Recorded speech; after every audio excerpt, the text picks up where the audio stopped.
Your proof the marriage is fine is that you never left and never cheated. That's the floor. She already knew that. What she stopped feeling was you choosing her when nothing was wrong. And she probably stopped waiting a lot earlier than you think. Look at the proof you've been using. You've been faithful. You come home every night. You help around the house. You handle what needs handling. You took her on that trip. You picked something out for her birthday. You haven't checked out, cheated, or gone cold. None of that is fake. It all counts. But look at what it actually proves. It proves you stayed. It proves you're reliable. It proves you're a good father and a husband who shows up. Any honest person would give you that. But it doesn't prove you're still moving toward her. She's not checking whether you're loyal. She knows you're loyal. She's not sitting there wondering if you'll leave. She knows you won't. She's watching for something quieter than that. She's watching whether you still think about her on a regular Wednesday and actually do something about it. Not because she asked, not because the calendar told you to, not because something was wrong and you were trying to fix it, just because you wanted to. Helping with the dishes is not that. Paying the bills is not that. Even the birthday gift is not that. The date was already on the calendar. Your evidence says you're a good husband on paper. It doesn't say you're still going after the woman you married. Those are not the same thing. So look again at the proof in your hand. Did she feel wanted? Or did she just feel taken care of? And here's what makes your position so understandable. You are tired. You work. You parent. You deal with stuff that never stops needing your attention. By the time the day finally lets go of you, there is almost nothing left. So the idea of planning something, setting up a moment, reaching for her on purpose, it can feel like one more thing on top of a day that already took everything. So you learn to protect whatever was left. Maybe you thought about a simple date once. The sitter, the timing, the place, what she might like, whether the week would even let it happen. And when you finally did it, it fell flat. She was tired. The kids called twice. The night didn't turn into what you had in your head. You didn't decide to stop reaching. You just learned, quietly, that spending your last bit of energy on something that might go nowhere was a bad trade. And under that, there is a logic a grown man can understand. You married her. You thought the chasing part was over. Marriage was supposed to be the place where two people could stop performing and just live the life they built. You are not trying to hold back. You are not trying to punish her. You are resting inside a commitment you thought was already there. From where you sit, this does not look like neglect. It looks like a tired man trying not to get buried by his own life. Thursday night.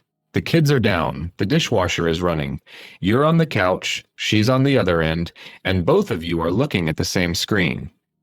You did your part today. You got home on time, you handled the trash, the lunch boxes, that thing she asked you to check last week.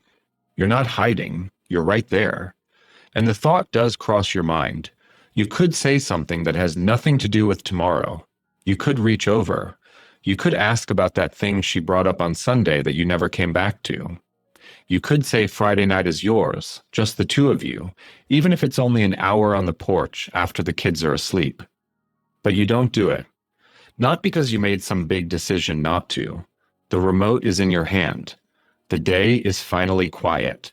You tell yourself the weekend is coming. You tell yourself she looks tired too. You tell yourself this is what a calm marriage feels like. From your side, the night was fine. You were present, you were kind, you were in the room. You didn't pick a fight, you didn't check out, you didn't do anything wrong. From her side, she didn't get a husband tonight. She got a roommate who's good with the kids. It was one more night where you were close to her, but not moving toward her. You didn't decide to stop pursuing her. You just didn't start tonight, same as last Thursday, and the Thursday before that. So if she still matters to you that way, why does moving toward her keep getting pushed to some better night? Run that forward 6 months. The Thursdays pile up. None of them are terrible. None of them are the night something blew up. They just keep looking the same. And after enough of them, she stops expecting a different one. She stops bringing up ideas for the two of you. She stops mentioning the restaurant her coworker told her about. She stops keeping Friday open in her head in case you want to do something. When her friend asks about the weekend, she answers without checking with you first because she already knows. The couch, the screen, whatever needs doing around the house. The conversations get smaller. Schedules, kids, the car, what time the thing is on Saturday. The little jokes that used to land between you show up less, and neither of you says anything about it. She's not cold. She just stops reaching toward a place that keeps coming up empty. She still loves you. She's not going anywhere. But the part of her that used to feel like your woman quietly steps back, and the part that runs the household takes over. That part has somewhere to put its energy. The other part doesn't. From your side, the marriage looks calm. The house works. She's not upset. There are no fights you can point to. So you take the quiet as proof that a steady home and a faithful husband were enough. Here's the thing. She stopped reaching for you, too, and you didn't see it. You didn't see that she built her week around the version of you that doesn't move toward her, because that's the version that keeps showing up. You read her independence as her being settled, but look at what it actually does. It gives the marriage the shape it can hold. By the time you notice she stopped waiting for you to reach for her, she may already know how to build a week without that part of you in it. The old measure was simple. Are you home? Are you faithful? Are you helping? Are you carrying your end? By that measure, you've been doing fine for years. You probably never failed it. But that measure only tells you the marriage is still standing. It doesn't tell you whether your wife still feels like you're coming toward her. Those are two different things.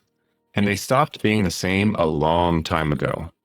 Nobody is questioning your loyalty. Nobody is saying you don't show up. You do. You always have. But showing up and coming toward her are not the same thing. And only one of those she can actually feel. The better measure is quieter. In a normal week, with no anniversary, no fight, and nothing blowing up, do you still think about her and then do something about it? Not a performance. Not something the calendar told you to do, just one small move toward her that has nothing to do with the house, the kids, or the schedule. Because that's what she's been tracking, not whether you love her. She already knows that. She's been watching whether you still come toward her on purpose when nothing is forcing you to. You don't have to become a different husband. But the structure of a marriage can't say what only you coming toward her says. It never could. You stayed in the house. She either still feels you coming toward her inside it, or she stopped expecting you to. You made it this far into the video instead of swiping away. That's longer than you listened to her the last time she started something serious. Subscribe and see if you can hold that attention twice.